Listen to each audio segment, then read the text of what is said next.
Good evening, everybody, and welcome to Tucker Tonight. I'm Brian Kilmeade. Unless you know differently, I'm going to be filling in for Tucker for the entire hour. Meanwhile, more and more Democrats are taking turns sticking a knife in the fallen Clinton dynasty, so to speak, as a wave of sexual harassment scandals engulfs Washington today. Even top liberals are taking their turns, putting a knife in Bill and Hillary Clinton for their handling of the former president's sex scandals. Here, for example, is what former HHS Secretary Kathleen Sebelius said to David Axelrod on his podcast. Everyone in politics knew about his behavior, and we looked the other way, and I think there's a lot of soul searching to be done. You bet, and that shouldn't happen ever again. Not only did people look the other way, but they went after the women who came forward and accused him. Was that fair criticism of Hillary, that she participated in that effort? Absolutely. I think it's very fair. Now's the courage. Linda Tripp was at the center of the Monica Lewinsky scandal 2 decades ago. She says these new attacks on the Clintons are disingenuous political posturing. Tripp told the Weekly Standard this: it's $1 late, and actually the phrase is, it's a day late and $1 short. Joining us right now, a guy that never messes up a phrase, Mark Steyn. He's author and columnist and wonderful person. Mark, no, this is no revelation. This is a political opportunity for those on the left to suddenly stand up and act as if that they're above it all. Where were they when it was really took courage to stand up to the Clinton dynasty? Yeah, they're basically doing it for political reasons. I mean, basically, this is the Clintons' Ceausescu moment. The apparatchiks underneath them have decided it's time to shuffle them off the rooftop into the helicopter, put them up against the wall, and then stick a couple of bullets in them. That's the moment they're facing. But the fact is that both Democrats and the media actually celebrated Clinton's behavior in the 1990s. It wasn't just that they trashed all those women, and it wasn't just that Gloria Steinem and other feminists. Gloria Steinem wrote the famous One Free Grope column for the New York Times, in which she said that the system worked. Bill Clinton had made an improper suggestion to Paula Jones and actually dropped his trousers, but that he took no for an answer, and so, as Gloria Steinem saw it, the system had in fact worked. But it went beyond that, in that a whole bunch of so-called liberal progressives celebrated Clinton's behavior. All kinds of famous feminists like Katie Roiphe and Nancy Friday and Erica Jong all said how pleased they were to have a man who, unlike those uptight Republicans, wasn't so sexually insecure that he needed to fire off rockets at every third world country on earth. They thought Clinton was sexy, and they thought his appetites made him sexy rather than a predator. It's been an extraordinary shift across 2 decades in their thinking about that. It's amazing the way you can remember 1996 and 98. This is coming back to me as you say it. But do you also fault the American people and the Times? Because President Clinton left with a 60% approval rating. They said the Republicans overstepped. Newt Gingrich had cost him his speakership. A lot of people who went after him looked so aggressive that it ended up boomeranging on Republicans. So the American people had a different mindset too. Is that fair, Mark? Well, no, I think a lot of the American people just didn't want to hear about it. They didn't want to. I mean, there were a lot of phrases in the air that I think carefully about bringing up. And people didn't what actually the meaning of is, and what type, what is, and we don't want to fill in the gaps necessarily there, but that permeated through the primary school system. That's right, and I think a lot of people just actually wanted to put their hands over their ears and say, no, I can't hear you. And I think the Democrats, in that sense, the lesson learned was that if you brazen it out, you will succeed. And that brazening had consequences all the way to last year's election. Because the only reason Hillary Clinton was a presidential candidate is because of the deal she did with Bill Clinton in 1998 and 1999, that if she didn't do what most self-respecting women would do and walk out on that guy, there would be a reward for her in the shape of a Senate seat in a state she'd never lived in, which led to her becoming Secretary of State, which led to her becoming presidential nominee. politically. But the fact of the matter is that feminists threw away 40 years of hard work by standing by Bill Clinton. There was the famous Nina Burley line in that she'd gladly perform various services on him in exchange for keeping abortion legal. In other words, to the liberal progressives, 20 years ago, the end justified the pants dropping. And you can't blame Harvey Weinstein and Al Franken and all the other guys for learning the lesson of that. Right. I think it's ends justifies the means, but the pants, I see the insertion there. So, Mark. Yeah, I got that phrase wrong just like you did at the top of the hour. All right, Brian. listen, you don't have to keep bringing up my mistakes. I'm probably not going to make another one until at least 2020. Mark, so let's game plan this out. Hillary Clinton's not going anywhere. And Philip Reines, the longtime aide, went back at Kristen Gillibrand, the senator who really looked at Hillary Clinton as a mentor. She took Hillary Clinton's seat. When she called out Hillary Clinton, Philip Reines went back. So the Clinton camp went back at those attacking her. Are we going to see a Democratic civil war? And then who will be left standing at the end? Well, it's not going to be the Clintons. I mean, you know, basically, I said it was the Ceausescu moment. If they're not actually going to be put up against the wall, it's something closer to like Robert Mugabe in Zimbabwe. There's like a little period of uncertainty, but basically people are figuring out that the future does not lie with these two people.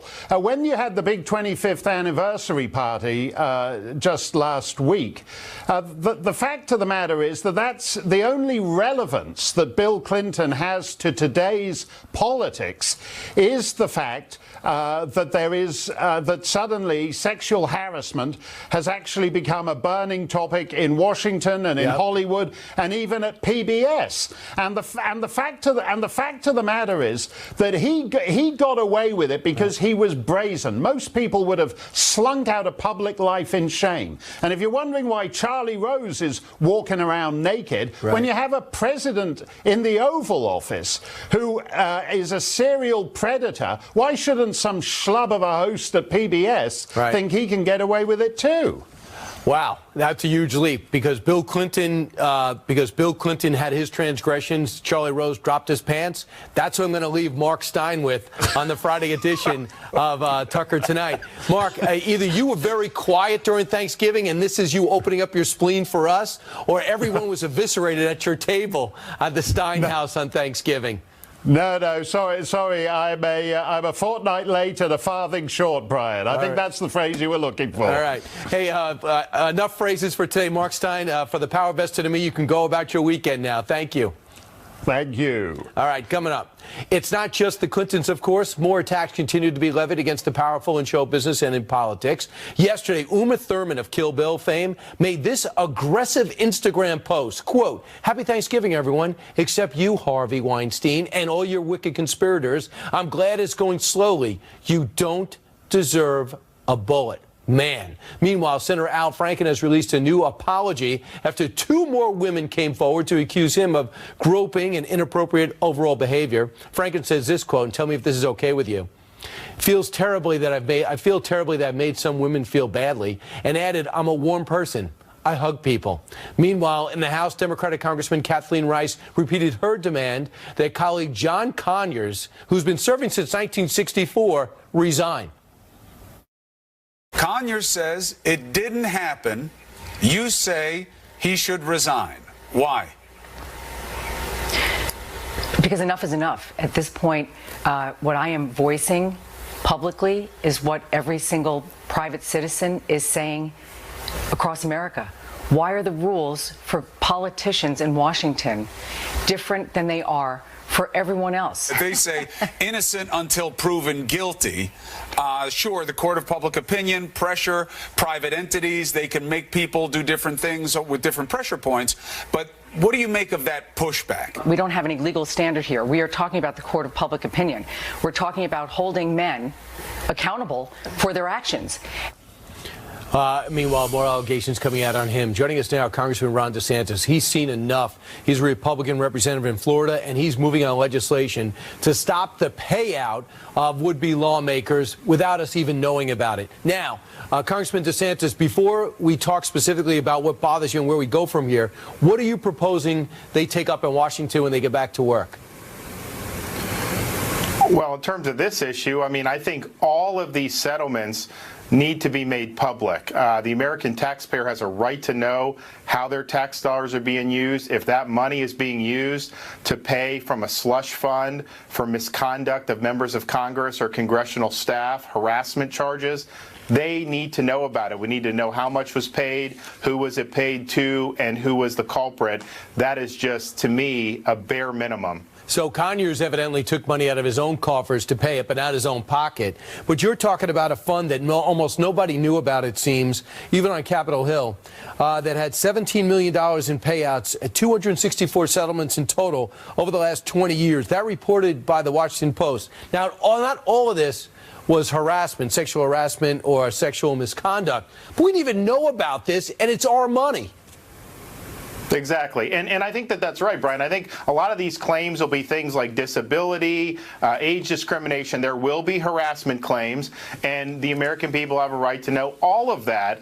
And I think going forward, though, you have to deal with that fund, make it public, defund it going forward for any misconduct. But I do think you need a Conyers rule that would prevent a member of Congress for doing what he's purportedly did, which was effectively pay a settlement from his office budget. We all members, we get office budgets. The purpose of that office budget is to represent our constituents, not to pay settlements from misconduct. So I think that needs to be barred as well. And then I think any member who committed misconduct, if they had this public money paid, I think the member should be on the hook for that. I think they should have to reimburse the taxpayer with interest. That is a fair thing to ask. Congressman, what do you think about what Kathleen Rice, the Democratic Congresswoman from New York, said he needs to resign? Do you feel the same way?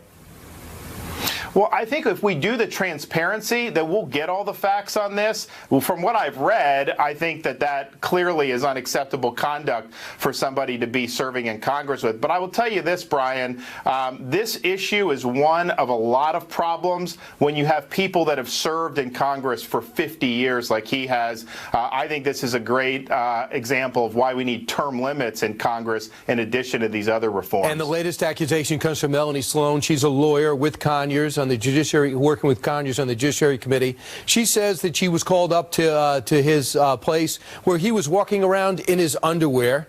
That is a third person to walk around.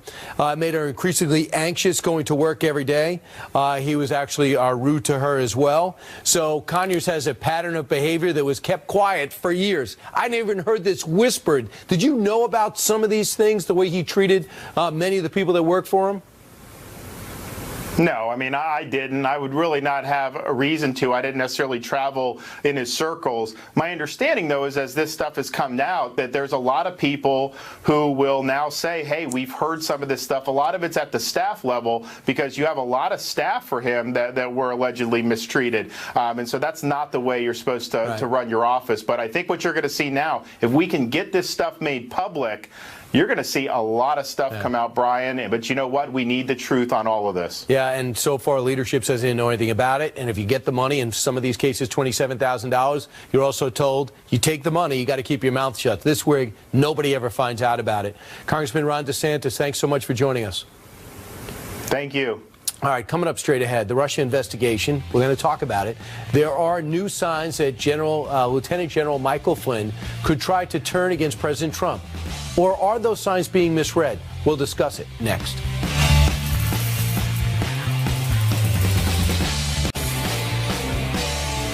All right, former National Security Advisor Michael Flynn was one of Donald Trump's earliest political supporters, but he could be breaking with the president as his legal trouble deepens, and so does his son's. New reports today say that the general's legal team has stopped sharing information with President Trump's legal team, suggesting to some that the general could be cooperating with Special Counsel Robert Mueller. After all, he hasn't been indicted yet, and there's some things out there that could get him in legal trouble. Jonathan Turley is a law professor at Georgetown University Law School and was so intrigued by this, and he needed to talk to me so much, he scrambled to be here on the Friday after Thanksgiving. So if, everybody is playing armchair legal scholar. Tell me what this means to you, Jonathan. Well, you know, this is not unexpected from the outset. Soon after Mueller was appointed, it was really all about Flynn, in my view. I raised his name first as the most obvious target of a prosecutor. He has a number of the elements that targets share. He has a clear, credible criminal allegation. That is his failure to register under FARA. He accepted $500,000 from the nation of Turkey. Now, those FARA violations, which is the registration as a foreign agent, are almost never prosecuted, but that doesn't mean they can't be prosecuted. But then the narrative deepened when an allegation came out that he attended 2 meetings, including one after the election, in which they discussed the kidnapping of a Turkish dissident living in the United States. So things have only gone from bad to worse for Flynn. And then the final thing was when it was clear that his son is in the mix here. And prosecutors will often look at family members as a way of coercing a plea. So a couple of things. I got to know General Flynn a little bit for about 18 months. He was a regular on our couch. Even before he jumped on with Donald Trump, he had his book out, Field of Fight. There's nothing indicating in his background that he looked at the Russians as anything but an enemy. In fact, he says, although I believe America and Russia could find mutual ground fighting radical Islamists, there's no reason to believe that Putin would welcome cooperation with the U.S. Quite the contrary, and goes on about that. So I have this highlighted in the book because it makes no sense in Lieutenant General Michael Flynn's background to think that he would try to bring President Trump to Russia. Does that make a difference in your world? Well, it does. I mean, there are some connections with Russia. There was a dinner with Putin, but that was before the election. Most of the stuff with Flynn is not related to the Russians and doesn't appear related to the election. Now, we don't know what Mueller has, but most of it goes to his relationship with Turkey and the possibility that he was a foreign agent even late into the process after the election. But people need to be careful not to get ahead of their skis here. There are various reasons. I do criminal defense work. There's various reasons why you would draw from this type of agreement. One is if you even start negotiations with the prosecutor, you will normally withdraw because that creates a conflict. That doesn't mean that you're going to cooperate. Mueller's going to want deliverables. It's got to be someone higher up that in order to get a real plea agreement from Mueller. That doesn't necessarily mean it's Trump. It could be someone like Manafort. It could be other people. But it also could mean that they don't reach an agreement. So people need to sort of take a breath here. We don't know a lot. That's why it's so great to have you here, because you have a level head to all this. I also thought it was important, too. Our correspondent says, our intelligence says, not only was Trump's team told that Flynn will not be talking to them or cooperating, other teams were, too. So anybody, anything to do with the investigation was told by the Flynn camp, we're not going to be talking to you again. Now, Jonathan, so I just wanted to bring that up to round it out. But here's the other thing.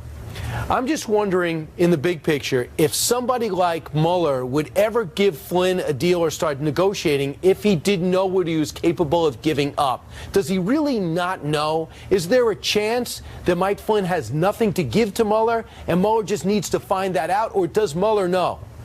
Well, usually before you get into serious negotiations, you'll put forward a thing called a proffer, or you'll give some type of informal understanding that you have something to offer. Now, proffers are usually for an immunity agreement, but you do the same type of thing in saying, I do have deliverables here. But it is possible that Mueller doesn't really have a good idea of what he could offer.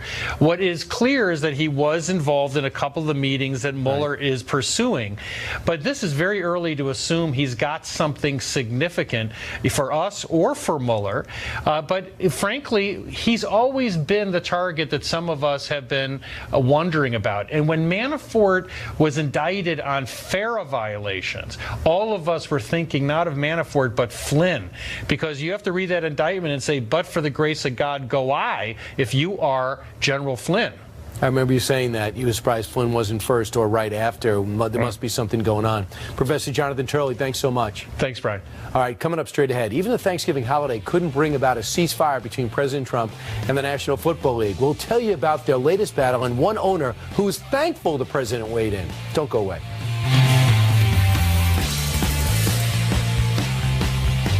on Thanksgiving, as you know. But yesterday, the tradition turned into controversy when New York Giants defensive end Olivier Vernon knelt for the national anthem. You're looking at him. The protest provoked the rage of President Trump, who tweeted this: "Can you believe that the disrespect for our country continues? Our flag, our anthem continues without penalty to the players. The commissioner has lost control of the hemorrhaging league. They've lost about 1 million fans. Players are the boss." Meanwhile, unsigned quarterback Colin Kaepernick celebrated, quote, "un-Thanksgiving" at Alcatraz Island. Our fight is the same fight. We're all fighting for justice, for our freedom. And realizing that we're in this fight together makes us all the more powerful. And that's where Native Americans had taken over years ago, and they want to mark that as the un-Thanksgiving. Colin Kaepernick was free on Thanksgiving to do that. Burgess Owens, a former NFL player for the Raiders, outstanding one for the Jets and Raiders, joins us right now. Burgess, your reaction to the one man taking a knee while a military member sang the national anthem? Well, you know, we have so many places to start here. Let's start off. I'm so glad that President Trump drew a line so we have this conversation we're having right now, because there's so much information that needs to get to these youngsters. First is this: the young man we're talking about that's taking a knee, he's making $54 million guaranteed. So what I'll suggest people like that doing is make sure those youngsters that are coming behind him realize that there is many ways that you can make in this country by overcoming and giving back. So at the end of the day, we just need to take this time we're talking about to be thankful. Start counting our blessings, and particularly black men need to teach our kids that this country lives us every chance we can to overcome and be the best we can be, which is being shown by the millionaires we have across this country. Burgess, he said, "I took a knee because of the racial inequality in our country and because of police brutality. It doesn't end just because it's a tribute to," by the way, on the weekend was a tribute to veterans over the series of a week of the last few weeks. Even though Michael Bennett said because he wanted to make sure the military knows they weren't showing a slight to them. Is the message getting muddled? Well, there's no message from the other side other than social justice, and I'm not really sure what that means. Economic justice is where you start the process, and these young men have a chance now. They're making millions of dollars. They can go back and talk about work ethic, get their kids educated, get jobs. How about this? How about starting businesses and have some of these youngsters that are unemployed working now? There are so many ways. The social injustice is something that's being pumped into the black community that is basically we just have to get past and recognize that there's ways we can work our way out of it by free enterprise and capitalism. That's where we get started with that. Burgess, is much different in your day. I remember Terry Bradshaw was the premier quarterback. He said he never made over $200,000, and he was rare. You guys had to have jobs in the off season. You had to do something else. Have they lost that common man? They have a unique skill and work hard. I get that. A lot more money's in the league. I get that. But have they lost that common man experience? There's a lot that came out of that generation because of the generation that we had before us, that taught us to appreciate, to go and work. How about this, Brian? At the time I was coming through, we didn't have black quarterbacks, we didn't have black centers, middle linebackers, because that was the timing of that day. Now we have opportunities across the board. And the biggest part in those days, we did have to work in all season, so we actually cared about our character because we realized we had the vision to know that we had to make sure we made it a positive impact, so when the same game was done with, we can go out and get a job. There's so many things that's been turned around. And we just need to, first of all, learn to man up. Stop complaining and whining, and just don't throw money at the problem. If you want to make a difference, roll up your sleeves during the off season and get something done. Teach these kids to appreciate our country and opportunity and work hard to make their lives different. I want you to hear what Jerry Jones said, the Dallas Cowboy owner. Much different take than others, including the commissioner. Listen. Donald Trump is a long-time fan of sport and a longtime fan of football, and has been involved as owner in professional football.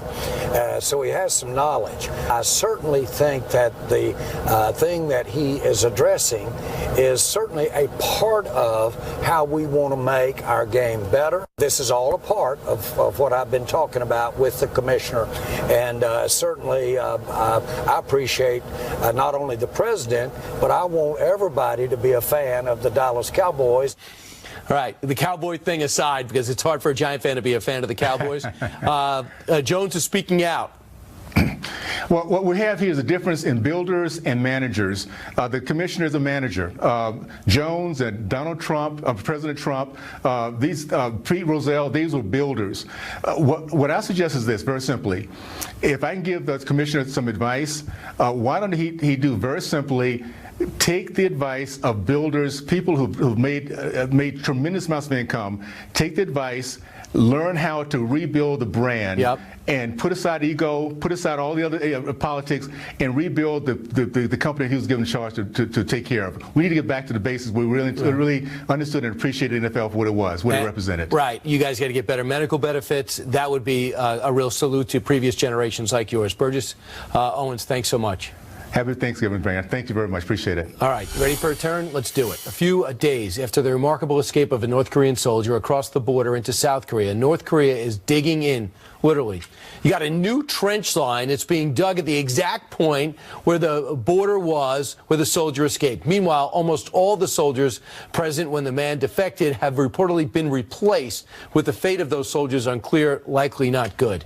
Gordon Chang is a North Korean expert and author of Nuclear Showdown, and joins us also a book on China, Coming Collapse of China. Gordon, your reaction to that video, that isn't just video that is going to go into the woodwork and into the closet, is it? This could have major impact. Well, it certainly could. This is the first time that the American-led UN command has released the video of a defector coming across the DMZ.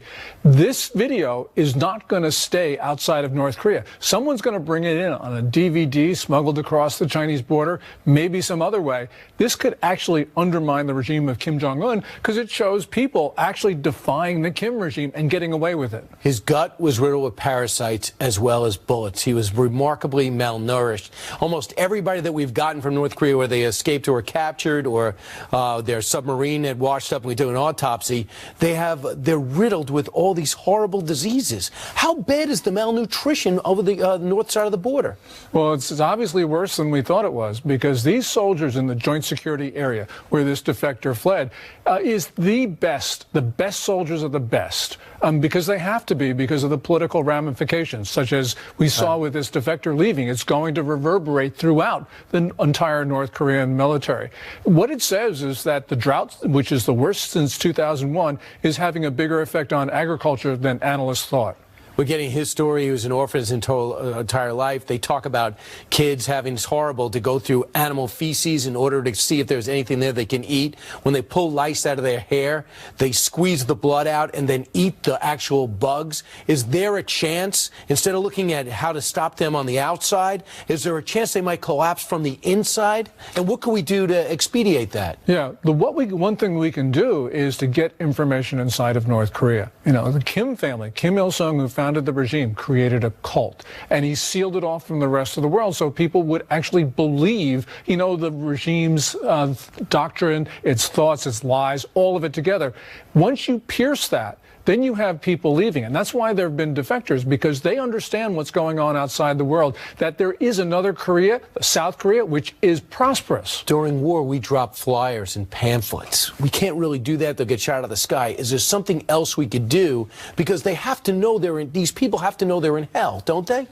Well, South Korean dissidents actually take balloons and they float them over the DMZ. They've got money in them. They got DVDs. They got all sorts of things to tell the people of North Korea that life is much better outside. And that's the way you're going to destabilize the regime. Now, we haven't done that for various reasons, but clearly, if we're going to solve this problem peacefully, it's going to be without Kim Jong-un and his regime. The Russians spoke out about the president's decision to put them back on a terror list, the list of terrorist nations, and of course they never should have left. They said this: another scaremongering act and PR move. This can end with a big catastrophe of global scale. So they're critical of the president for making that move. What's your reaction? I think it's a very good move, because with the designation being back on the list of state sponsors of terrorism come sanctions. Now, none of these sanctions are big in and of themselves, but at this point, every turn of the screw can make a difference. And we saw this because there's additional sanctions that President Trump put on North Korea on Tuesday. Those Treasury Department sanctions, 1 individual, 13 entities, 20 vessels. Those vessels were carrying oil. Some of those vessels probably also carry weapons. That's absolutely prohibited by UN rules. We need to enforce those rules, because if we do that, we can cut off the flow of money to Kim. Lastly, you spend a lot of time, you go to South Korea, you do a lot of research. You seem heartened that we finally might be able to solve this anemic problem, this tumor on the planet. Are you feeling like this is all about to come to a head?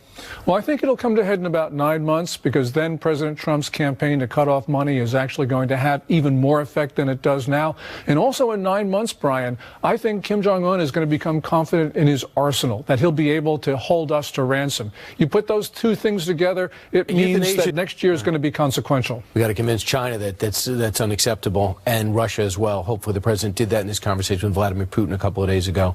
Thanks so much, Gordon Chang. Thanks, Brian. 24 minutes before the top of the hour. Now this. Are Europeans losing the will to live? Tucker will be back after the break to discuss about the rise of euthanasia in Europe. I'm serious. Take a wide shot.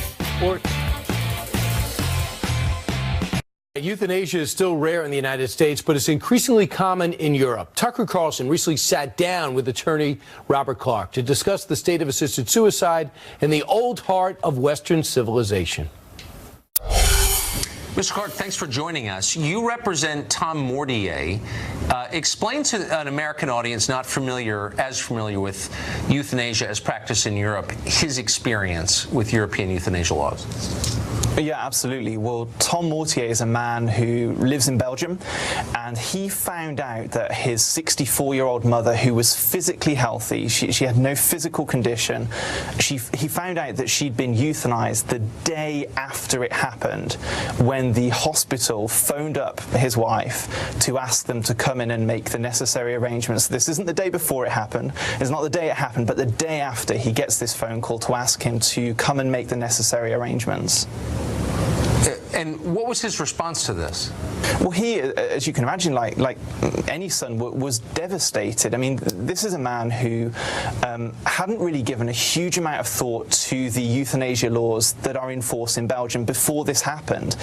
And his experience through all of this has turned him into someone who is willing to stand up in the difficult environment that it is in Belgium and say something is very, very wrong here when we decide that instead of caring for our sick, instead of caring for the vulnerable people that we have in society, we're going to offer death to them.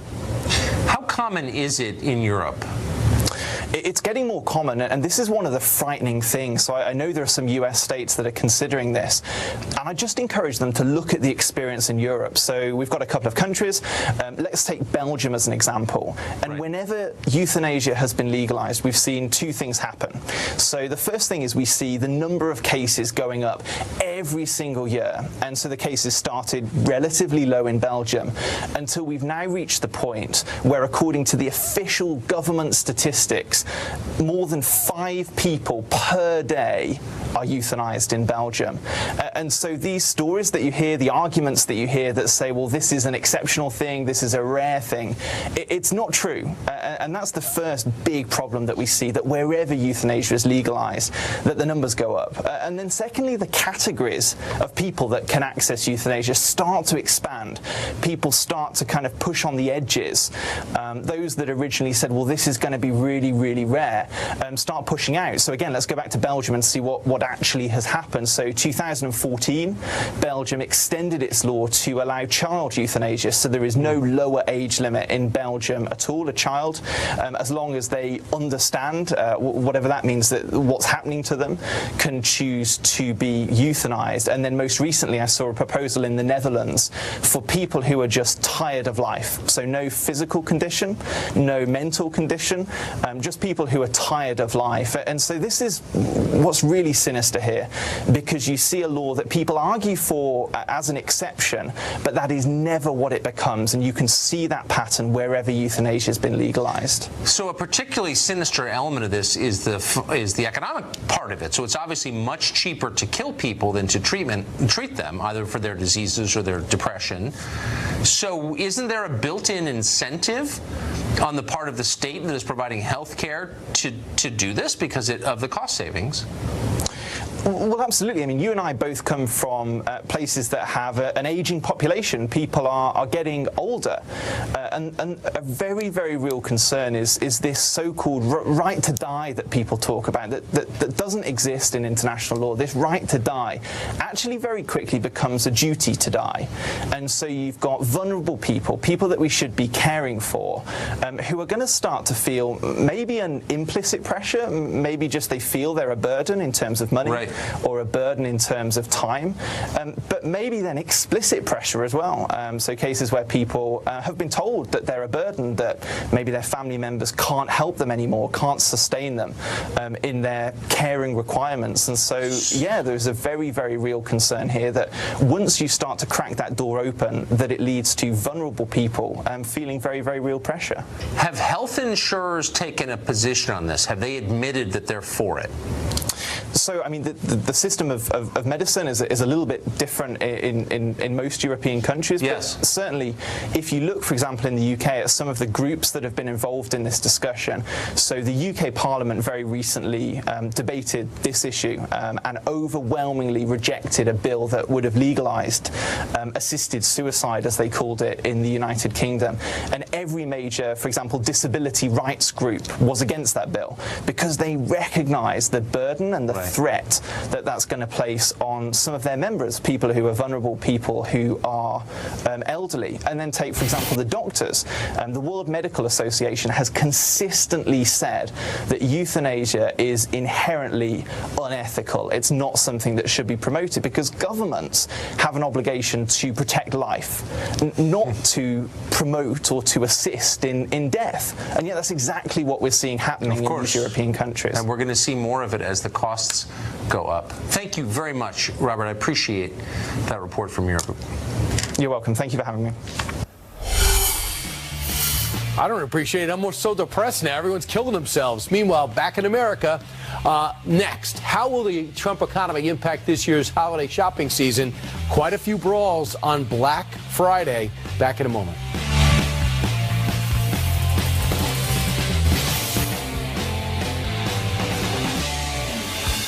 Today was Black Friday. It's almost over, which is the day America engages in one of its most embarrassing traditions, stampeding and fighting to take possession of commercial trinkets. Here's some video of the mayhem. Stop! Let go! Let go! You're breaking it.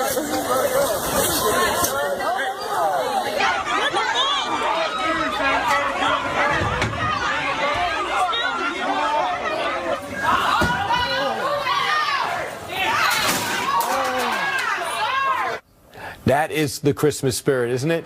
Not all stores look like that, though. Some places were really doing well. The economy's humming, after all. There was a lot of reasonable people out there shopping. Some consumers and retailers were kind of happy with what they saw this holiday season as it officially kicks off. Heather Herzog is a retail analyst and joins us right now. Heather, are you a little embarrassed by the fighting, although it's not unusual? I saw this video, and I mean, well, I was sitting here, but when I was out last night, and I have to tell you, I've been up for almost 26 hours now. When I was out at Walmart and a lot of the other stores, I didn't see anything like this. Everyone was very calm, very orderly. There was very little store traffic in many of the stores that I visited. So I think that from what I saw, especially, I mean, I didn't transport myself to the middle of the country or the West Coast, but from the stores that I saw on the Eastern Seaboard, people were very calm. The worst brawl seemed to be Alabama. They say more than 6,000 stores have closed so far in 2017. Most of any year on record, and 65,000 fewer retail jobs in America. When will this trend continue, or is this as bad as it's going to get? You know, I think every year you see retailers shutting their doors. This isn't a trend in retail that's uncommon. And you also see a lot of those seasonal jobs going away. That's never a good thing. But what is going to happen is that you're going to see a lot of these traditional brick and mortar encompass online. So while you have the Amazons, a lot of these brick and mortar stores are trying to compete with the juggernaut of Amazon. So these traditional jobs that you saw in retail are now going to move online. Right, and I guess it can hurt communities, small and large, because the taxes are not coming out. If I have a store down the block, I'm paying taxes on that. If I'm in Amazon somewhere in the West Coast and I'm buying something in New York's not getting those tax dollars, right? No, they're not. But, now that you're seeing Amazon move to different cities and you're going to have different fulfillment centers, you are going to have other jobs within those local fulfillment centers to be had. So that community, ostensibly, I think the idea is for it to be preserved. Right. I know a lot of people are not happy with the prices either. I know in Walmart they are not happy with it being paid. And I know there was a strike in Europe at Amazon because they're not happy with it being paid. So the wages have to go up to make these jobs likable. Definitely. But I did speak to some Walmart employees yesterday, especially because they were working on Thanksgiving. And you want to know, why are you there? And a lot of them seem very happy to be there. In fact, they were getting paid. They were saying that, and I didn't coerce them into saying this, they said that they were being paid a fair wage. Gotcha. In fact, they were happy to be there. Heather Herzog, thanks so much. Thanks for having me. Get some rest. Okay. All right, back to wrap things up in just a moment.